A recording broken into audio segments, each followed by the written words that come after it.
Fish fry নিয়ে আসা হয়েছে পৌশালিস কিচেন থেকে, যেটা আমি তোমাদের দেখিয়ে দেব একটা রিলসের মাধ্যমে যে পৌশালিস কিচেনে কি কি পাওয়া যায়। এটা শিবপুরে অবস্থিত। এখানে ভেজ নন ভেজ সব রকম আইটেম পাওয়া যায়। তো সেখান থেকে ফিশ ফ্রাই নিয়ে আসা হয়েছে। ফিশ ফ্রাইয়ের সাইজটা একবার দেখো, সাধারণ ফিশ ফ্রাইয়ের থেকে অনেকটাই বড় দেখতে পাচ্ছ, আর খেতেও বেশ সুস্বাদু। তো পৌশালিস কিচেন থেকে ফিশ ফ্রাই সার্ভ করে নেব, সবাই মিলে খেয়ে নেব। ট্রাম ডিপো কাবাব সেন্টার থেকে পেয়ারে কাবাব নিয়ে আসা হয়েছে।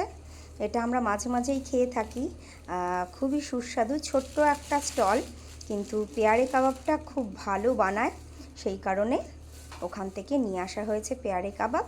সবাই মিলে এই পৌশালিস কিচেনের ফিশ ফ্রাই আর পেয়ারে কাবাব খেয়ে নেওয়া হবে। আজকে সন্ধ্যের স্ন্যাক্স আমাদের তোমাদের সাথে শেয়ার করে নিলাম।